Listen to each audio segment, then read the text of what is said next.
is, of course, Russian, or what some people call Thousand Island dressing, basically mayo, ketchup, and relish.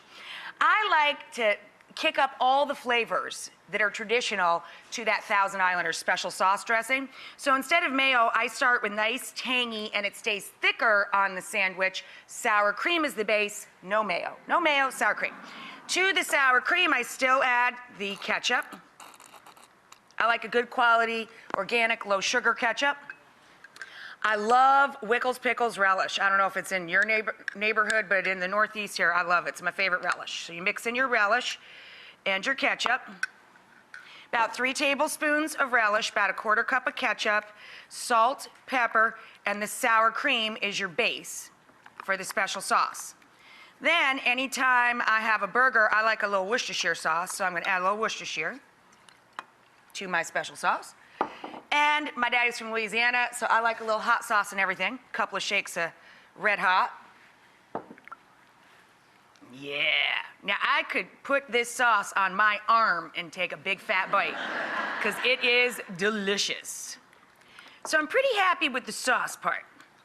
Now my mama, when I was a little girl, anytime she made us burgers, she had this little trick. She'd put a grater over the bowl, and she'd grate a little onion and just get the flavor of its juice down into the burger meat. Oh my God, it makes such a difference. So just a little bit of grated onion, a few tablespoons. Now it's a double-decker burger, so you want to make these patties nice and thin, and only about a 1/4 pounder each, 1/4 pound of meat per burger. And before I start making up these patties, you're gonna season them up with a little salt and pepper, of course.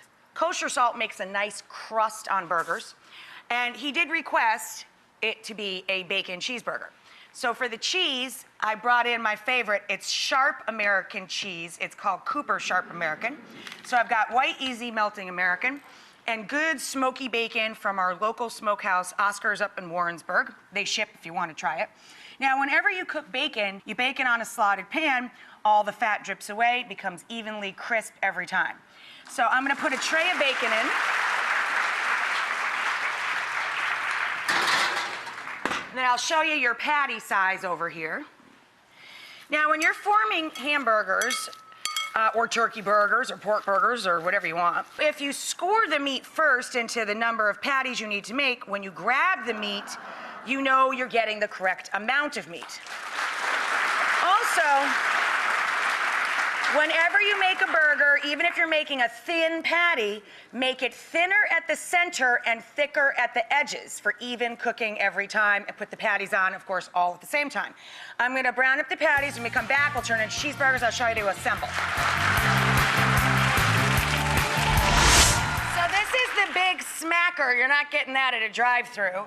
Let me show you how I assembled it. I'm wrapping one up for Daym because he, of course, has to do his review from his car. So I have the bottom of our lightly toasted roll. You don't want it to get too dry. A little bit of chopped lettuce and some sliced pickle chips. Then we top that with one of our cheeseburgers with this super sharp American cheese. Cooper Sharp American. Now, I love this technique. If you like bacon cheeseburgers, check this out. I made this up for my husband. You used to do the crisscross of the bacon, but then you don't get bacon in every bite. So now I bake the bacon and chop it up and put the bacon bits all over the burger so that every bite of the burger gets bacon in it and on it. That's a good one, right? Then a little bit of onion. Now, when you're using chopped onion, you don't want it to give people indigestion. Rinse it under cold water, and it mellows the onion a little bit. And then you take your special sauce, my homemade special sauce, and then you put your middle in to glue that in place, you see? And give it a little press down, okay? Then you're gonna just repeat that.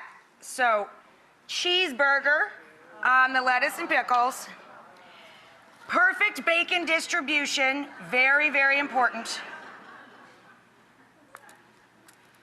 All right, I'm being a little nutty about my bacon distribution here.